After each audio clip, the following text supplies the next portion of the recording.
آہستہ آہستہ وہ باہر نکلی۔ اسے ڈر تو بہت لگ رہا تھا، لیکن پھر بھی اس نے اپنی ہمت تو شو کرنی ہی تھی۔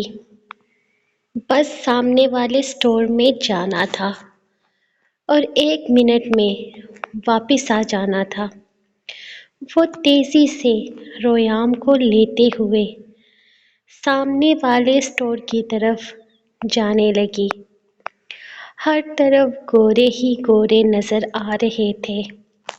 دبئی میں تو ایسا بہت کم ہوتا تھا، ہر طرف عربی نظر آتے تھے، لیکن یہاں تو جب سے وہ آئی تھی اس ماحول کو دیکھ کر صرف استغفر اللہ کرتی رہتی تھی۔ اس وقت بھی اچھی خاصی ٹھنڈ تھی، لیکن تھوڑے فاصلے پر 3 لڑکے صرف شارٹس پہنے ہاتھوں میں بیئر کی بوتلیں اٹھائے ہوئے تھے۔ وہ دوسری نظر ان پر ڈالے بغیر تیزی سے اسٹور کی طرف گئی تھی اور پھر جلدی جلدی اپنی مطلوبہ چیزیں وہاں سے اٹھانے لگی۔ رویام کے لیے بہت ساری چاکلیٹس، یارم کے لیے اسنیکس اور شونو کے لیے بسکٹ لے کر وہ تیزی سے ان کی پیمنٹ کرتے ہوئے باہر نکلی۔ ارادہ جلدی جلدی سامنے والے گیٹ کو پار کرنے کا تھا، جب وہی لڑکے جو تھوڑی دیر پہلے ہاتھوں میں بیئر کی بوتلیں لیے کھڑے تھے اچانک اس کے راستے میں آ گئے۔ روح نے گھبرا کر ان تینوں کو دیکھا۔ وہ اس کے اتنے قریب کھڑے تھے کہ شراب کی بو ان کے لباس سے صاف محسوس ہو رہی تھی۔ اے بیبی، کہاں جا رہی ہو اکیلی؟ ایک نے انتہائی گندے انداز میں اسے سر سے پیر تک دیکھتے ہوئے سیٹی بجائی تو دوسرا ہنسا۔ دیکھو اسے، مشرقی خوبصورتی۔ ان کی آوازوں میں وہی گندگی تھی جو نظروں سے بیان ہو رہی تھی۔ روح بے شک ان کی زبان نہیں سمجھتی تھی،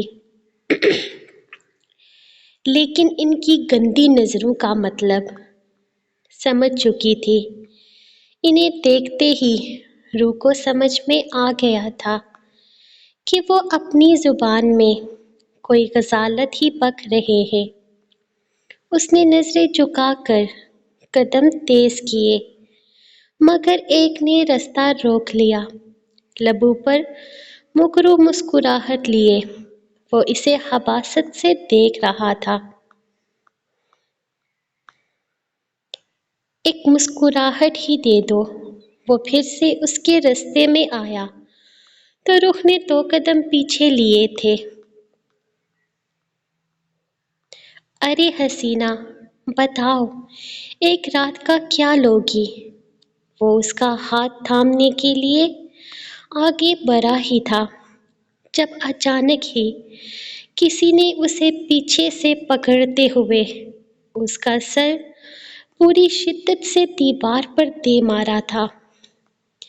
اچانک کسی کو آتے دیکھ کر دوسرے لڑکے نے پیچھے ہٹنا چاہا، لیکن اس سے پہلے ہی یارم نے اسے بالوں سے دبوچتے ہوئے پوری شدت سے نیچے سڑک پر پٹک دیا تھا۔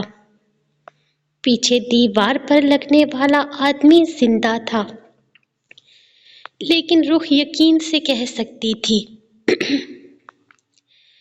کہ سڑک پر جس آدمی کا سر لگا تھا وہ اب اس دنیا میں نہیں رہا، کیونکہ اس کے سر کے ساتھ صرف خون زمین پر بکھرا ہوا نہیں تھا، بلکہ سر کے اندر کا مواد بھی تھا، جسے دیکھ کر اس کی بے ساختہ چیخ بلند ہوئی تھی۔ دوسرے والے کی حالت دیکھ کر تیسرے والے نے بھاگنے کی کوشش کی تھی، لیکن اگلے ہی لمحے یارم اس کا بازو پکڑ کر اسے پیچھے کی طرف کھینچ چکا تھا۔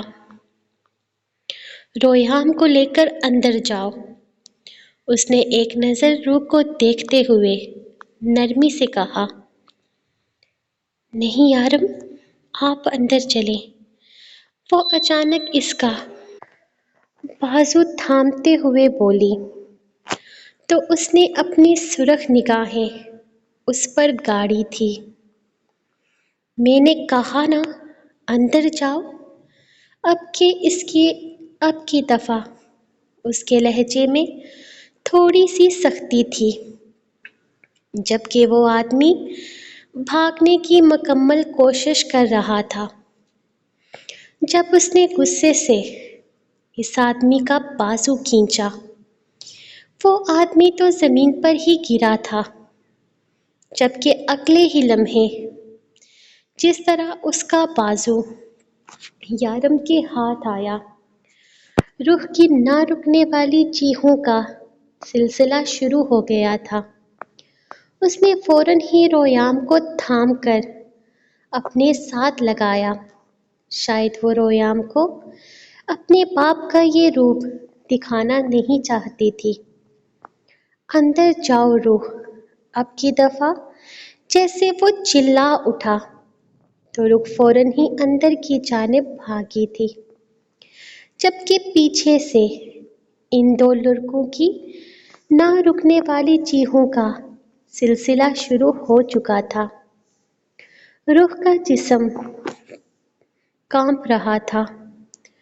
رویام بھی جیسے سب کچھ سمجھنے کی کوشش میں تھا۔ ان میں سے ایک لڑکا مر چکا تھا، روح کو یقین تھا، جبکہ باقی دونوں کو وہ مار کر ہی واپس آئے گا، اتنا وہ سمجھ چکی تھی۔ باہر سے کافی دیر تک شور کی آوازیں آتی رہی تھی، جبکہ وہ رویام کو اپنے کندھے سے لگائے اس ماحول سے بچانا چاہتی تھی۔ جب تھوڑی ہی دیر میں یارم سفید شرٹ جو کہ خون سے لت پت تھی، اس کے بٹن کھولتے ہوئے اندر داخل ہوا۔ اس نے اسی شرٹ سے اپنے چہرے کو صاف کیا تھا، جس پر یقیناً ان لوگوں کا ہی خون لگا ہوا تھا۔ اپنی شرٹ کو وہیں باہر پھینکتے ہوئے وہ اندر آتے سامنے صوفے پر بیٹھ کر گہرے سانس لے رہا تھا، جبکہ روح خوفزدہ نگاہوں سے اس کا یہ وحشیانہ روپ دیکھ رہی تھی۔ ان تینوں کو مار کر اس کے چہرے پر کسی طرح کا افسوس ڈھونڈنے سے بھی نہیں مل رہا تھا، جبکہ روح رویام کو یوں ہی اپنے سینے میں چھپائے اٹھا کر کانپتی ٹانگوں سے اندر چلی گئی تھی۔ بے شک وہ یارم کے ہر روپ کو قبول کر چکی تھی، لیکن پھر بھی وہ اپنے بیٹے سے یارم کا یہ روپ چھپانا چاہتی تھی، جو کہ شاید ناممکن تھا۔